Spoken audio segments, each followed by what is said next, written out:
Marcos 10, versículos 17 a 31. Al salir él para seguir su camino, vino uno corriendo, e hincando la rodilla delante de él, le preguntó: Maestro bueno, ¿qué haré para heredar la vida eterna? Jesús le dijo: ¿por qué me llamas bueno? Ninguno hay bueno, sino solo uno, Dios. Los mandamientos sabes: no adulteres, no mates, no hurtes, no digas falso testimonio, no defraudes, honra a tu padre y a tu madre. Él entonces, respondiendo, le dijo: Maestro, todo esto lo he guardado desde mi juventud. Entonces Jesús, mirándole, le amó y le dijo: una cosa te falta. Anda, vende todo lo que tienes y dalo a los pobres, y tendrás tesoro en el cielo. Y ven, sígueme, tomando tu cruz. Pero él, afligido por esta palabra, se fue triste, porque tenía muchas posesiones. Entonces Jesús, mirando alrededor, dijo a sus discípulos: cuán difícilmente entrarán en el reino de Dios los que tienen riquezas. Los discípulos se asombraron de sus palabras. Pero Jesús, respondiendo, volvió a decirles: hijos, cuán difícil les es entrar en el reino de Dios a los que confían en las riquezas. Más fácil es pasar un camello por el ojo de una aguja que entrar un rico en el reino de Dios. Ellos se asombraban aún más, diciendo entre sí: ¿quién pues podrá ser salvo? Entonces Jesús, mirándolos, dijo: para los hombres es imposible, mas para Dios no, porque todas las cosas son posibles para Dios. Entonces Pedro comenzó a decirle: y aquí nosotros lo hemos dejado todo y te hemos seguido. Respondió Jesús y dijo: de cierto os digo que no hay ninguno que haya dejado casa, o hermanos, o hermanas, o padre, o madre, o mujer, o hijos, o tierras por causa de mi evangelio, que no recibe 100 veces más ahora en este tiempo, casas, hermanos, hermanas, madres, hijos y tierras, con persecuciones, y en el siglo venidero la vida eterna. Pero muchos primeros serán postreros, y los postreros primeros. Amén. Esa es la palabra de Dios, inspirada y perfecta, y para nosotros hoy en esta tarde. Vamos a orar, pedir a Dios que nos guíe en ese tiempo a la predicación de su palabra. Damos gracias a nuestro Dios. Tenemos otra oportunidad para abrir tu palabra inspirada, leer lo que tú dices, leer lo que tu Hijo hizo aquí en este mundo. Te pedimos, Señor, que podamos entender esta historia, y tal vez más importantemente que podamos aplicar los principios espirituales que vamos a aprender a nuestras vidas diarias, para que seamos diferentes, para que tú nos transformes por medio de tu palabra escrita. Te pedimos, Señor, que hagas esto en este tiempo. En el nombre de Cristo. Amén. Hace años yo escuché a un pastor decir que hay muchos asuntos acerca de los cuales una total ignorancia y completa indiferencia no son ni trágicas ni fatales. Es decir, el pastor está diciendo: hay cosas en este mundo de las cuales somos completamente ignorantes e indiferentes, pero no afectan la vida. Por ejemplo, no me afecta para nada que yo no entiendo ciertas ecuaciones de la física o la química. Pues no me importa y no me afecta para nada. Pero, dijo el mismo pastor, hay otros asuntos acerca de los cuales la ignorancia y la indiferencia son tanto trágicas como fatales. Uno de ellos es la respuesta a la pregunta: ¿qué es un cristiano bíblico? Y él tenía toda la razón. Porque una persona puede no entender muchas cosas. Una persona puede estar completamente ignorante de los libros de gran literatura, o completamente indiferente a cómo se forma el ADN en un animal. No sabe, no le importa y no afecta su vida para nada. Pero hay otros temas que son asuntos de vida y muerte. Y la ignorancia o el malentendido de estos temas es trágico, es fatal, porque lleva a la persona a la muerte eterna. Y uno de esos temas tan importantes es la pregunta: ¿qué significa ser cristiano? ¿Qué es la salvación? ¿Qué es el Evangelio? ¿Cómo puedo ser salvo? ¿Cómo puedo tener la vida eterna? Tenemos que tener las respuestas correctas a esas preguntas o vamos a perecer eternamente. Entonces podemos malentender muchas cosas del mundo y no importa, pero si malentendemos los temas del Evangelio y la salvación, estamos perdidos para siempre. Y por eso Dios, en el escrito de su palabra inspirada, permitió que esta historia del joven rico siguiera la historia de Cristo y los niños. Entonces recuerden de la semana pasada que Cristo había usado el ejemplo de un niño para mostrar cómo una persona necesita estar para poder ser salva. Completamente dependiente, reconociendo que no merece absolutamente nada. Y ahora, en esta historia que sigue, vemos el contraste. Vemos un hombre que pensaba que tenía todo. Un hombre que pensaba que había hecho todo para poder merecer la vida eterna. Pero Cristo tenía que corregir su perspectiva. Cristo tenía que confrontarle con su pecado y con su necesidad. Y Cristo necesita hacer lo mismo hoy en día también. Porque cada persona necesita tener un concepto correcto de Cristo y el Evangelio para poder ser salvo. Si una persona mal entiende el Evangelio, si una persona mal entiende lo que significa ser salvo, va a morir eternamente. Es así de serio. Es necesario entender el Evangelio correctamente para poder ser salvo. Vemos los malentendidos aquí de parte del joven rico y los discípulos que afectaron su entendimiento de lo que es la salvación. Y lo que no quiero que nadie salga de aquí hoy malentendiendo lo que es la salvación. No quiero que nadie salga de aquí malentendiendo lo que significa ser salvo. Puede ser que no quieres aceptar lo que Dios dice, pero por lo menos al final de este mensaje no vas a estar confundido. Entonces que pongamos atención todos, porque cada persona, sin excepción, necesita tener un concepto correcto de Cristo y la salvación para poder ser salvo. Vamos a ver varios malentendidos que encontramos en este pasaje. El primer malentendido que encontramos es un malentendido en cuanto a quién es Cristo. Un malentendido en cuanto a quién es Cristo. Leemos aquí en versículo 17, que vino uno corriendo, e hincando la rodilla delante de él, le preguntó: Maestro bueno, ¿qué haré para heredar la vida eterna? Es más adelante leemos a esta persona que era rico. Otro pasaje leemos que era un joven. Parece aquí al principio que empieza bien, ¿verdad? En su interacción con Cristo. Hincó la rodilla delante de él y le dijo: Maestro bueno. Parece que reconoció quién era Jesús por la manera en la cual actuó y habló con él. Pero Jesús le responde de manera inesperada. En vez de agradecer al joven por cómo se había acercado a él, Cristo dijo: ¿por qué me llamas bueno? Solamente, dice, ninguno hay bueno sino solo uno, Dios. Parece rara su respuesta. Sabemos que Cristo sí es bueno, porque sí es Dios. ¿Por qué Cristo no simplemente aceptó como correcto lo que dijo el joven? Pues vemos la razón aquí. Cristo le dice: ninguno hay bueno sino solo uno, Dios. Cristo obviamente reconoció que el joven no entendió lo que estaba diciendo. Le llamó bueno, buen maestro, que tal vez no nos parece ser algo muy extraño, pero los judíos de ese tiempo consideraban que solamente Dios era bueno, hasta el punto de nunca usar este término para hablar de un ser humano. Usar ese término bueno solamente para hablar de Dios.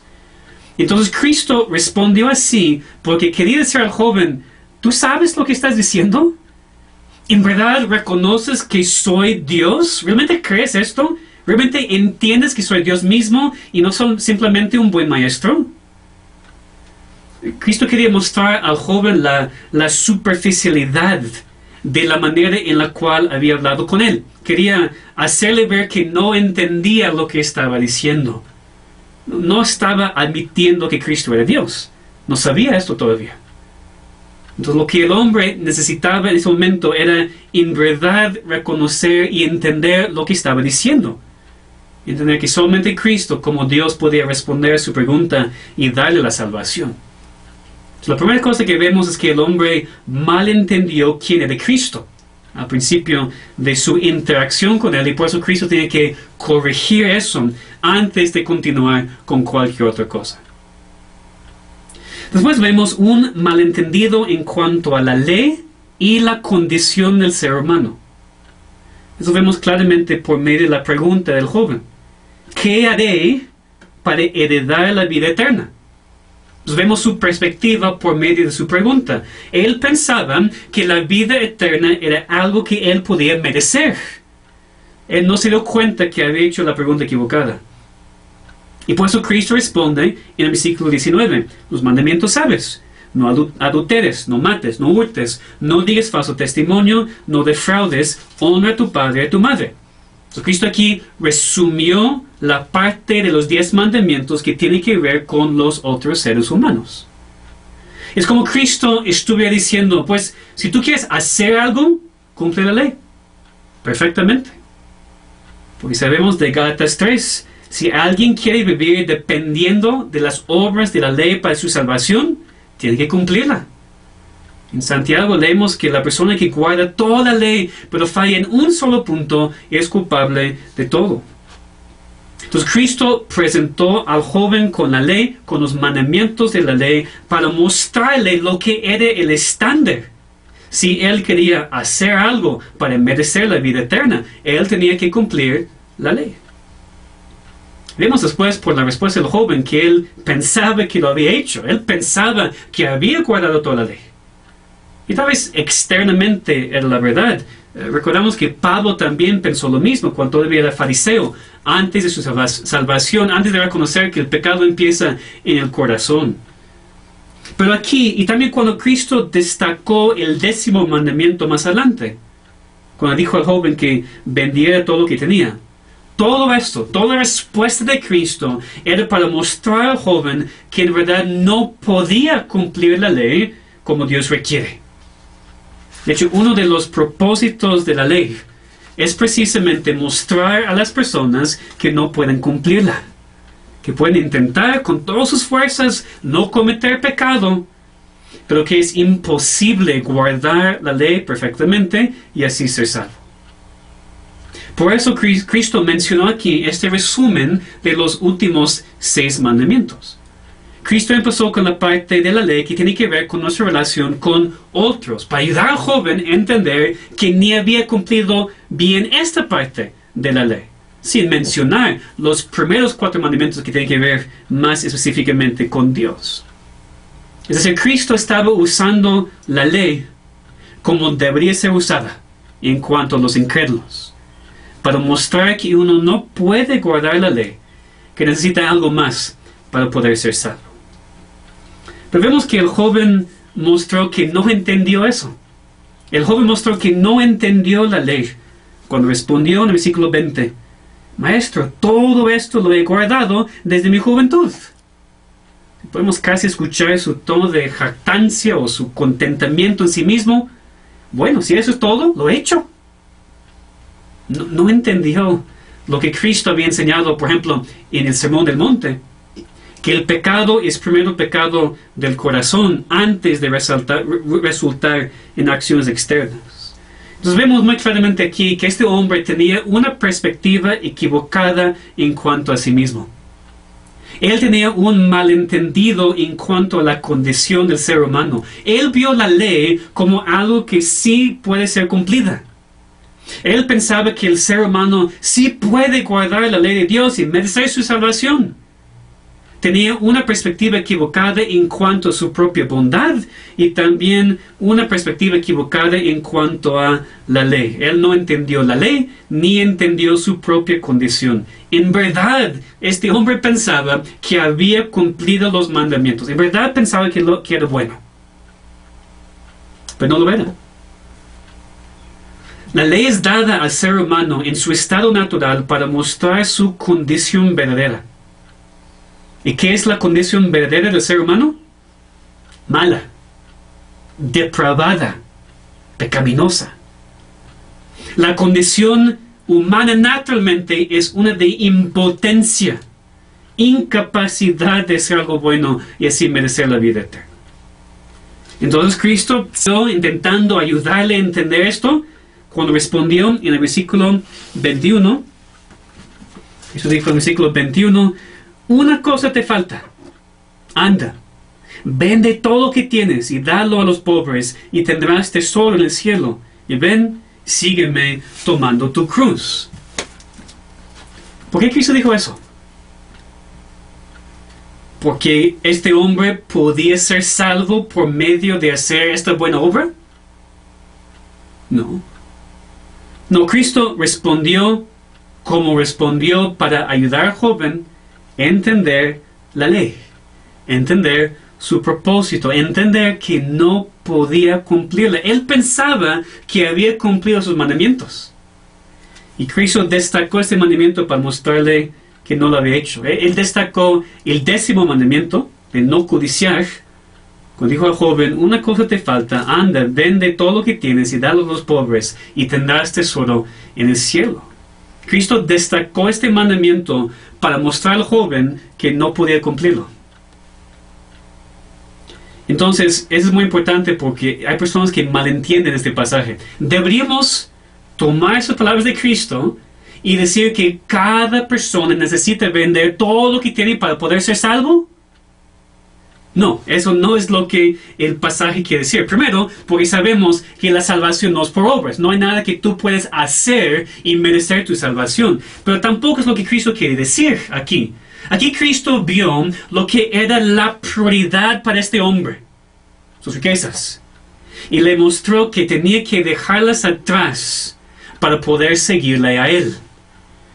Entonces, el tema es diferente para cada persona, pero cada persona tiene que dejar atrás lo que naturalmente es su prioridad para poder tomar su cruz y seguir a Cristo. Dejar todo atrás lo que estorba y seguir a Cristo. Entonces, esto no es un mandamiento de lo que tienes que hacer para ser salvo, sino nos da el principio de que una persona tiene que reconocer lo que le estorba en su vida de no seguir a Cristo. En ese caso, Cristo sabía que para el hombre su problema eran sus riquezas. Sus riquezas eran su Dios. Él estaba enfocado en sus posesiones, en lo que tenía. Él tenía prioridades que antes de Dios. Y por eso Cristo destacó este mandamiento usando correctamente la ley para mostrar a este hombre que no tenía la justicia necesaria para poder merecer la salvación. Cristo quería mostrarle que no podía cumplir la ley, que no era tan bueno como pensaba, para impulsarle a buscar la salvación por gracia, no por obras. Pues muy impactante cómo responde este joven. Leemos aquí en el versículo 22. Él, afligido por esta palabra, se fue triste, porque tenía muchas posesiones. La idea aquí es que se fue devastado, horrorizado por lo que Cristo estaba pidiendo. Se fue. Se fue de la presencia de Cristo, el único que hubiera podido salvarle, para poder retener sus posesiones. ¡Qué mal intercambio! Prefería tener sus riquezas en vez de Cristo. Prefería tener sus cosas en vez de la salvación. Prefería sus posesiones que la vida eterna. El último malentendido que vemos en esta historia es un malentendido en cuanto a la posibilidad de la salvación en el ser humano. Porque empezando en el versículo 23, el enfoque de la historia cambia. Se va el joven, triste. Ahora nos enfocamos en los discípulos y su reacción. Cuando el joven se fue, Cristo habló con sus discípulos, con los demás en su alrededor, diciendo cuán difícilmente entrarán en el reino de Dios los que tienen riquezas. Sus discípulos oyeron eso y no podían entender. Así como todos los demás en ese tiempo, ellos vieron a los ricos con todos los privilegios posibles del mundo, incluso para la vida eterna. O sea, el pensamiento de los discípulos, los demás judíos en ese tiempo era, seguro que los ricos van a entrar al cielo. Seguro que Dios va a recibirles a ellos, son ricos. Han sido bendecidos por Dios. Por supuesto, ellos van a estar en el cielo. Esto es su pensamiento. Los líderes religiosos en ese tiempo enseñaron un tipo de teología de la prosperidad, que no es nuevo. Ellos usaron pasajes del Antiguo Testamento para enseñar que la bendición de Dios se ve por medio de la prosperidad material. Entonces los judíos en ese entonces no podían captar la posibilidad de que las riquezas no siempre muestran la bendición de Dios, sino que pueden ser un obstáculo a la vida eterna. Pero Cristo aquí mostró claramente que la riqueza no es siempre la bendición de Dios. La riqueza no es siempre la bendición de Dios. Muchas veces es una maldición, porque estorba a la gente reconocer su necesidad de Dios. Para los discípulos esto era demasiado radical. Eso cambió su perspectiva completamente. Dice que ellos se asombraron de sus palabras. Cristo se dio cuenta, pero siguió siendo aún más radical. Ven versículos 24 y 25. Los discípulos se asombraron de sus palabras, pero Jesús, respondiendo, volvió a decirles, hijos, cuán difícil les es entrar en el reino de Dios a los que confían en las riquezas. Más fácil es pasar un camello por el ojo de una aguja que entrar un rico en el reino de Dios. A través de los siglos, algunas personas han intentado suavizar las palabras de Cristo aquí. En el siglo IX surgió una interpretación que dijo que había una entrada a Jerusalén entonces, una puerta, que se llamaba el ojo de la aguja. Que era una puerta chiquita, y para que un camello pudiera entrar, tiene que arrodillarse, tener sacado todo lo que estaba cargando, para poder entrar con mucha dificultad en esta puerta. Entonces, esa interpretación quiso decir que Cristo aquí no estaba hablando de manera literal, porque no tendría sentido, sino se refería a esta puerta y a la dificultad que un rico tendría en ser salvo. Tendría que humillarse, pero con mucha dificultad sí podía entrar. Esa fue la interpretación que surgió en el siglo IX. El problema es que no es lo que Cristo dijo. Simplemente no es lo que Cristo dijo. Cristo aquí estaba usando la imagen del animal más grande en Israel, el camello, y unas cosas más pequeñas imaginables en la vida diaria. ¿Cuán pequeña es el ojo de la aguja? Usando el camello y esa cosa tan chiquita para probar precisamente que la salvación es imposible para un rico. En realidad, imposible para cualquier persona. Absolutamente imposible. Y sabemos que esa es la interpretación correcta, porque es la manera en la cual los discípulos mismos entendieron esas palabras de Cristo. Ellos dijeron, ¿quién pues podrá ser salvo? Ellos entendieron perfectamente lo que Cristo quiere decir. Ellos tienen toda la razón. ¿Quién puede ser salvo? Nadie. En sus propias fuerzas. Es absolutamente imposible para el hombre. Tú no puedes ser salvo tú en ti mismo. Tú no puedes salvarte a ti mismo. Es imposible, no difícil. Pero gracias a Dios, para Él no hay nada imposible.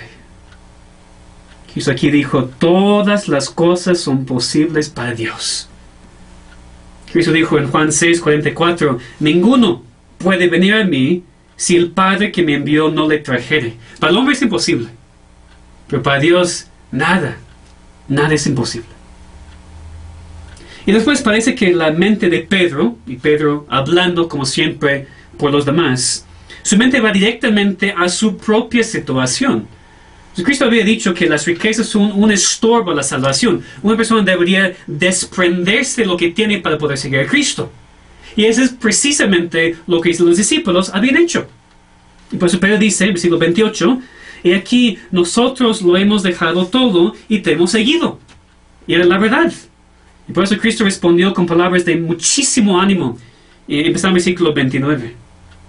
Respondió Jesús y dijo: de cierto os digo, que no hay ninguno que haya dejado casa, o hermanos, o hermanas, o padre, o madre, o mujer, o hijos, o tierras, por causa del Evangelio, que no reciba 100 veces más ahora en este tiempo, casas, hermanos, hermanas, padres, hijos y tierras, con persecuciones, y en el siglo venidero la vida eterna. Pero muchos primeros serán postreros, y los postreros primeros.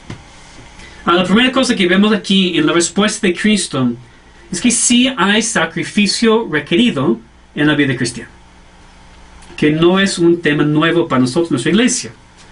Y de hecho todo el tema de todo este libro de Marcos, si recuerdan, es Cristo, el siervo sufriente.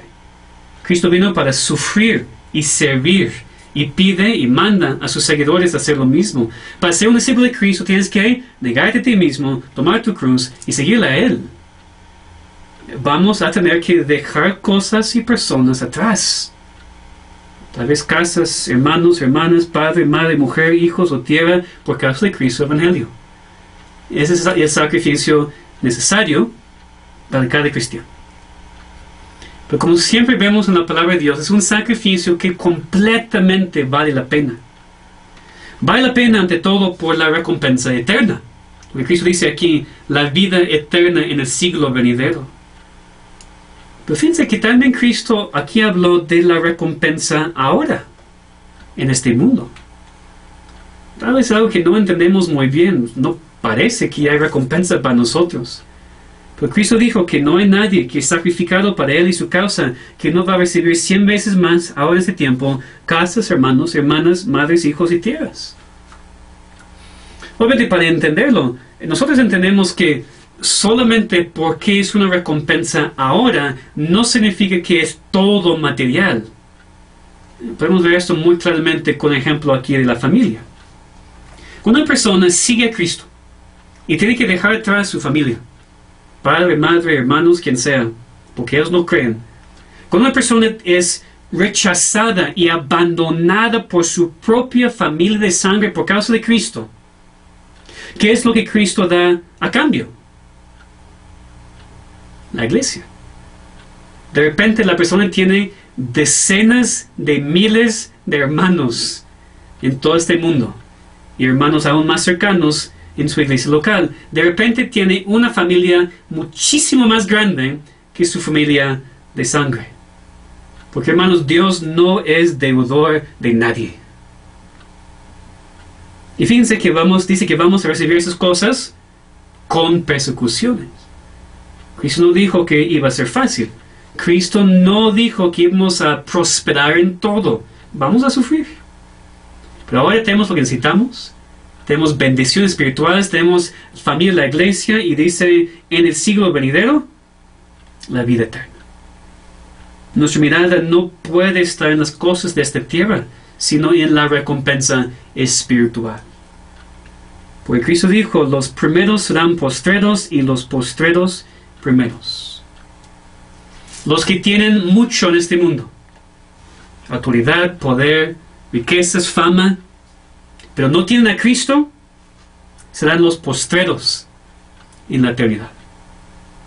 Y los que no tienen nada aquí en este mundo, pero sí tienen la salvación de Dios, serán los primeros. Nosotros tendremos todo en la eternidad.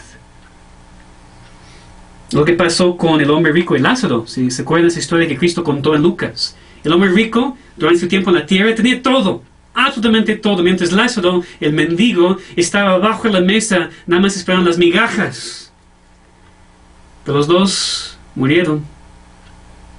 El hombre rico se fue al infierno para sufrir la tormenta del fuego para siempre, mientras Lázaro se fue al cielo para estar con Dios para siempre en un lugar sin necesidad. Los primeros serán los postreros, y los postreros primeros. Ahora, la razón por la cual este pasaje es tan importante es porque esos malentendidos que apenas hemos estudiado no solamente eran problemas para este joven rico o para los discípulos en el tiempo de Cristo. Los mismos malentendidos existen todavía hoy en día. La gente todavía no entiende quién es Jesús. Usan su nombre, hablan de Él, piensan que le conocen, pero no creen que sea Dios. Creen que era nada más un buen hombre, un buen líder. No entiende que era Dios mismo quien vino para salvar a su pueblo de sus pecados. Y hasta que alguien conozca a Cristo por quién es, por como la Biblia le describe, no puede ser salvo. También sigue habiendo mucho malentendido hoy en día en cuanto a la salvación. Malentendidos en cuanto a la ley y la condición del ser humano. La gente hoy en día no entiende lo que es la salvación. Piensan que pueden ser salvos por la ley, por obedecer a Dios, salvos por lo que hacen o no hacen. La gente hoy en día sigue haciendo la misma pregunta equivocada. ¿Qué haré? Esa no es la pregunta. Lo que debes clamar a Dios es: Dios, sálvame porque yo no puedo hacer nada. Muchos malentienden porque piensan que la salvación es por obras. El ser humano necesita ayuda, por supuesto, pero que sí puede entrar al reino de Dios. Pero como vimos, nadie puede. Nadie puede. Es tan imposible para un hombre merecer su salvación por sus buenas obras, que es para un camello entrar por el ojo de la aguja. Es absolutamente imposible para el hombre, para la mujer, para el joven. Solamente Dios lo puede hacer, porque para Dios nada es imposible. Y también sigue habiendo mucho malentendido hoy en día en cuanto a la posibilidad de la salvación para el ser humano. La gente sigue pensando que las personas con más dinero y con más privilegios son las personas que Dios está buscando y salvando. Pero en realidad los privilegiados ante los ojos del mundo son las personas más miserables de todos. Las riquezas no garantizan nada. Las riquezas no son necesariamente la prueba de la bendición de Dios. Yo creo que este tema es importantísimo para nosotros en esta cultura y este país. Porque todavía hay una gran tendencia para pensar que la persona con cosas, la persona con dinero, la persona con autoridad, la persona con posesión es mejor, es una mejor persona y más bendecido por Dios. Pero no siempre la verdad. Las riquezas para los incrédulos son un estorbo a su salvación. Entonces, que recibamos 3 aplicaciones para nuestras vidas. En primer lugar, que tengamos mucho cuidado de nuestra actitud en cuanto a las cosas de este mundo. Ante todo, es importante para el cristiano no codiciar y no pensar que los ricos tienen todos los privilegios del mundo, porque vimos hoy que hay un gran estorbo para que una persona rica sea salva. Los ricos no están acostumbrados a depender de nadie. ¿Por qué piensan ustedes que Dios siempre está salvando a los viles y pobres e insensatos, como dice en 1 Corintios 1? Hermanos, no estén celosos de los que tienen dinero y recursos y coches y casas y riquezas. Es un estorbo a su salvación. Da gracias a Dios porque no te ha permitido tener mucho. Porque en su misericordia te ha preparado para depender de alguien más y no confiar en ti mismo y en lo que tú tienes. Pero tampoco debemos pensar que Dios nos ha dejado sin lo que necesitamos. Hay una recompensa aquí y ahora. Tenemos que sufrir. Habla aquí de dejar casa, familia y cosas. Pero Dios nos provee ahora con lo que necesitamos. Las cosas básicas de la vida, bendiciones espirituales, las recibimos con persecuciones ahora, pero también esperamos la vida eterna en el siglo venidero. Hermanos, hay una recompensa esperándonos. Uno que es mucho mejor que cualquier cosa que podemos recibir aquí en este mundo. Entonces, que pensemos muy prácticamente, porque hay muchos hoy en día, muchísimos, que son como el joven rico. Y escuchan el Evangelio. Y escuchan un mensaje como este. Y se van muy tristes de Cristo y de la iglesia. Porque no quieren pagar el precio. No quieren dejar todo para seguir a Cristo. No quieren tomar su cruz. Ellos quieren estar cómodos y tener a Cristo. Ellos quieren tener sus propias prioridades y enfocarse en sí mismos y tener a Cristo. No puedes. Simplemente no puedes. Escoge hoy a quién quieres servir, Dios o las cosas, porque no puedes servir a las dos. Hoy escoge a quién vas a servir, a Dios o las cosas. Y no es que no puedes tener nada. La Biblia habla de cristianos con posesiones, pero ¿qué es lo que tiene la prioridad en tu vida? Y fíjense, porque una persona puede tener muy poco y todavía estar sirviendo a las riquezas, porque es la obsesión constante de su mente. Pero escuchen las palabras de Cristo en Mateo 6:24. Ninguno puede servir a dos señores, porque o aborrecerá al uno y amará al otro, o estimará al uno y menospreciará al otro. No podés servir a Dios y las riquezas. No puedes. Puedes intentar, pero no puedes.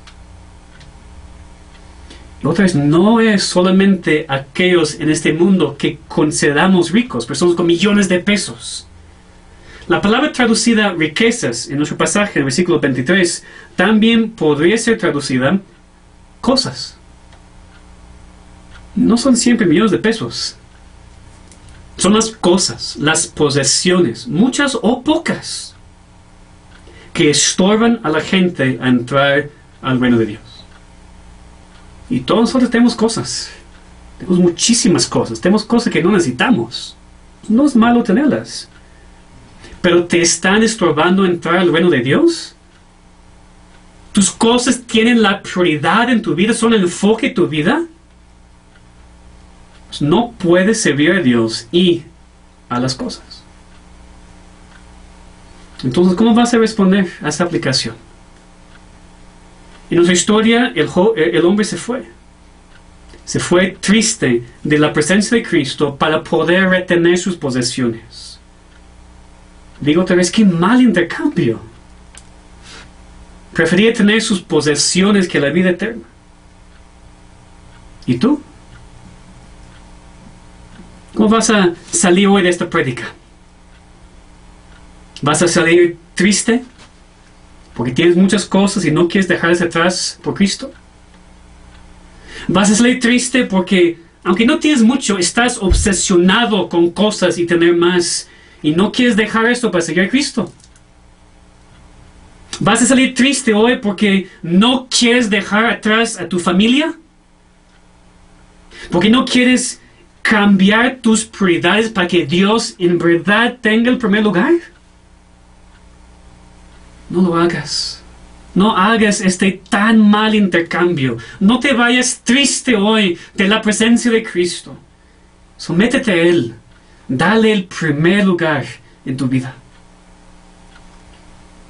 Que nos lleva a la segunda aplicación. La salvación no es ganada por obras. No puedes hacer nada para heredar la vida eterna. Tienes que ser como un niño, como Cristo dijo en el pasaje anterior. Tienes que reconocer tu necesidad absoluta y venir a Cristo sin ningún mérito. No pienses que puedes merecer parte de tu salvación, que puedes hacer alguna cosa, que puedes venir a Cristo solamente para agregarle a tu vida. Tienes que dejar de depender de ti mismo, lo que puedes o no hacer, o vas a morir eternamente. Y no te digo eso con odio, sino precisamente como Cristo, este pasaje dice que miró al hombre y le amó. Por amor te digo, no puedes. Tienes que dejar de intentar a merecer tu salvación, porque no te va a funcionar. Y si sigues adelante con tus buenas obras intentando pensar que tú puedes hacer algo para ser salvo, vas a estar en el infierno para siempre. Tú no puedes hacer nada. Tienes que dejar todo y seguir a Cristo. Yo entiendo muy bien que tú te has esforzado mucho toda tu vida para ser una buena persona. Yo entiendo que intentas ser buen padre, buena madre, buen esposo, buena esposa, lo que sea. Entiendo eso, no lo niego. No te digo, no es suficiente. no es suficiente para tu salvación. Esto te puede ofender, pero te lo digo en amor. Mira a Cristo y corre a Cristo por tu salvación, porque no hay salvación en ti, no hay salvación en mí, no hay salvación en la iglesia, solamente hay salvación en Cristo. Y finalmente, como aplicación para los cristianos, podemos aprender algo muy importante aquí en cuanto a nuestra evangelización. Necesitamos usar la ley de Dios cuando evangelizamos. Que no tengamos miedo a usar la ley cuando hablamos con los incrédulos. De hecho, es necesario. Tenemos que explicar la ley antes de explicar el Evangelio, así como Cristo hizo aquí. Porque una persona tiene que ver su incapacidad antes de necesitar la salvación. Pues Cristo no dijo a este joven, ¿quieres seguirme? Vente, adelante, vamos. Porque él se dio cuenta de que este joven estaba dependiendo de sí mismo. Entonces, cuando también hablamos con los incrédulos, si un incrédulo dice, yo quiero creer en Cristo, no puede ser, qué bueno, ya eres salvo. No.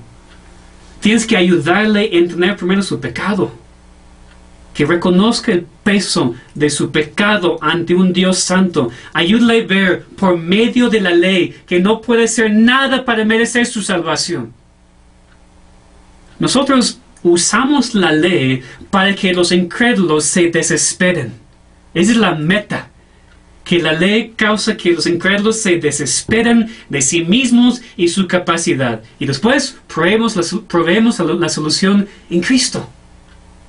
Que sigamos hablando de Cristo aquí, porque es imposible para una persona recibir la salvación en Cristo antes de que entienda su necesidad de un Salvador. Entonces hay muchos malentendidos hoy en día en cuanto a la salvación, malentendidos en cuanto a quién es Cristo, en cuanto a la ley y la condición del ser humano y quién puede ser salvo. Pero hoy tú has escuchado la palabra de Dios. Tú has visto lo que Dios mismo dice en cuanto al tema. Ya no eres ignorante. Ya sabes lo que Dios dice. Ya no estás confundido. ¿Cómo vas a responder? Deja de confiar en ti mismo. Vamos, clama a Dios que te salve de tus pecados. Y si lo hagas, Dios promete salvarte. Oramos que Dios lo haga. Y que hoy sea el día de tu salvación. Vamos a orar. Nuestro Padre, te damos muchísimas gracias. Porque tú decidiste salvarnos. Porque en tu amor y en tu gracia, en tu misericordia, tú preparaste una salvación. Porque nosotros mismos no podemos hacer nada. Necesitamos que tú hagas todo. Para el hombre es imposible ser salvo. Damos gracias que para ti nada es imposible. Te pedimos, Señor, que tú tomes este pasaje de tu palabra y lo apliques específicamente a los incrédulos que están escuchando este mensaje. Aquellos que no son cristianos. Aquellos que piensan que son buenas personas y por eso tú les vas a aceptar al cielo después de su muerte. Señor, ayúdales a entender que así no es. Que es imposible para ellos merecer su salvación por sus buenas obras. Que necesitan reconocer su incapacidad y su mucho pecado y nada más clamarte a ti que tú les salvas solamente por tu gracia. Te pedimos, Señor, que lo hagas. Estás permitiendo a través de esta crisis que más personas escuchen tu palabra y damos gracias, pero también, Señor, queremos ver el fruto. No queremos solamente que nuestros familiares y amigos escuchen la verdad. Queremos, Señor, que sean convertidos por la verdad. Queremos que en este momento tu Espíritu Santo haga su obra para quebrantar el corazón y abrir los ojos y hacer el milagro de la salvación en esta persona. Te rogamos, Señor, son tu pueblo. Es tu voluntad salvar tu pueblo. Hazlo, Señor, te pedimos en nuestra iglesia, en nuestras familias, en todo este mundo. Pedimos, Señor, que nos ayudes cuando también compartimos el Evangelio, que lo hagamos correctamente. Que empecemos con la ley, con la necesidad, con el pecado. Y solamente después la solución en Cristo. Te pedimos, Señor, que nos fortalezcas para seguir compartiendo el Evangelio con todos, especialmente en ese tiempo de mucho miedo en nuestros países.